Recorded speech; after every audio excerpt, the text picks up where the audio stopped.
21 June 1941 জার্মানির বাস্তেসগার্ডেন শহরে Hitler তার অফিসে বিয়ার পান করছিল বিশ্বস্ত জার্মান জেনারেল ফ্রান্স হার্লারের সাথে। মদ্যপান শেষে হিটলার ফ্রান্স হার্লারকে বলে এস ইস জাইট, যার অর্থ এখনই সময়। ফ্রান্স হার্লার সাথে সাথেই বুঝে যায় এটা অপারেশন বারবারোসা ওরফে সোভিয়েত ইউনিয়ন আক্রমণ করার জন্য হিটলারের আদেশ। প্রায় 1 বছর তারা এই অপারেশনের প্রস্তুতি নিয়েছে।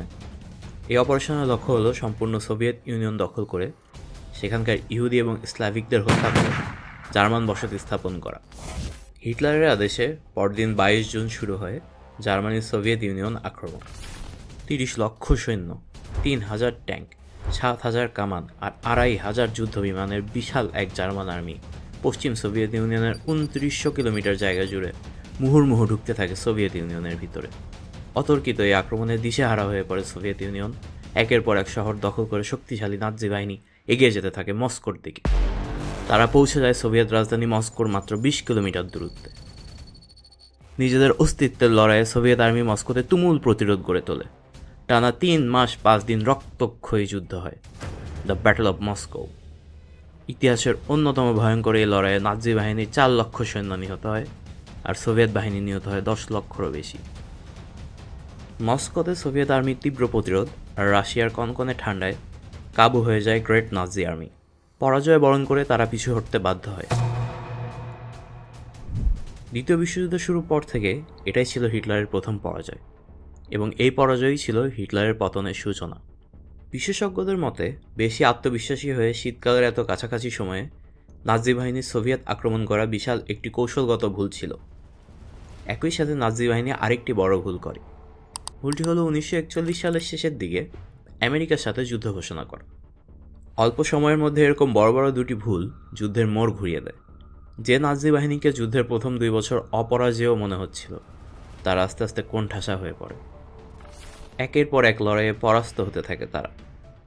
সবশেষে জার্মান রাজধানী বার্লিনের পতন এবং জাপানের হিরোশিমা আর নাগাসাকিতে পারমাণবিক হামলার পরে জার্মানি, জাপান এবং তাদের অ্যালাইরা আত্মসমর্পণ করে। দিনটি ছিল 1945 সালের 8ই মে। কিন্তু একই সাথে সোভিয়েত ইউনিয়ন আক্রমণ এবং আমেরিকার সাথে যুদ্ধ ঘোষণা করার মতো বড় বড় দুটি ভুল যদি হিটলার না করত, তাহলে আমরা হয়তো আজকে এমন একটি পৃথিবীতে বসবাস করতাম যেখানে হিটলার আর নাৎজি জার্মানি দ্বিতীয় বিশ্বযুদ্ধে বিজয়ী। এই পৃথিবীটা আসলে কেমন হতো? আমাদের বাংলাদেশি বা আজকে কোথায় থাকতো? আমরা কি ব্রিটিশ শাসন থেকে স্বাধীনতা অর্জন করতে পারতাম, নাকি এই অঞ্চলে ব্রিটিশদের সরিয়ে জার্মানদের ঔপনিবেশিক শাসন শুরু হতো? আজকের পর্বে আমরা এই প্রশ্নগুলির উত্তর খোঁজার চেষ্টা করব। দেখতে থাকুন শেষ পর্যন্ত। বিশ্বযুদ্ধের প্রথম 2 বছরেই নাৎজি জার্মানি বিশ্ব নেতাদের হতবাক করে দিয়ে অসাধারণ দ্রুততার সাথে একে একে Poland, Denmark, Norway, Belgium, Netherlands, Luxembourg, Greece, France আর ইউগোস্লাভিয়া দখল করে নেয়। 1940 সালের মে মাসে ব্যাটল অফ ফ্রান্সে পরাজয় সুনিশ্চিত দেখে ব্রিটিশ সৈন্যরা ফ্রান্সের ডানকির্ক সমুদ্র বন্দর দিয়ে ব্রিটেনে পালিয়ে যায়। ব্রিটেন সাময়িকভাবে পরাস্ত হলেও নাৎজি জার্মানির ব্রিটেন সম্পূর্ণভাবে দখল করে নিতে পারার সম্ভাবনা ছিল খুবই কম। ইংলিশ চ্যানেলে ব্রিটেনের শক্তিশালী নৌবাহিনী এবং বিমান বাহিনীর সাথে টেক্কা দেওয়া জার্মানির জন্য মোটেও সহজ হতো না। এদিকে ব্যাটল অফ ডানকির্কে পরাস্ত হওয়ার পর থেকে অসুবিধাজনক অবস্থায় থাকা গ্রেট ব্রিটেন বাধ্য হয়ে জার্মানির সাথে যুদ্ধবিরতিতে যাওয়ার প্রস্তাব দিত। আবার যুদ্ধবিরতি হলে আমেরিকার জন্য কোনো প্রকার ঝামেলায় না জড়িয়ে ইউরোপের নতুন পরাশক্তি নাৎজি জার্মানির সাথে অর্থনৈতিক আর ব্যবসায়িক সম্পর্ক তৈরি করাই বুদ্ধিমানের কাজ হতো। তাই আমেরিকা নিজেদের সম্পূর্ণ নিউট্রাল ঘোষণা করত।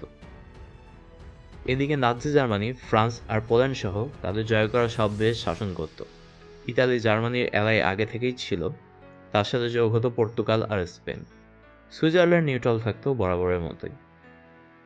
সোভিয়েত ইউনিয়ন জার্মানির সাথে বন্ধুত্ব করত এবং 1939 সালে করা নন অ্যাগ্রেশন প্যাক্ট বজায় রাখত।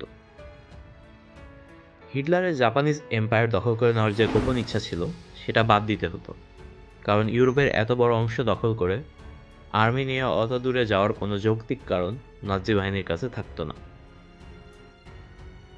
ইউরোপে নাৎজি বাহিনীর বর্বরতা বজায় থাকত। ইহুদিদের খুঁজে খুঁজে হত্যা করা হতো।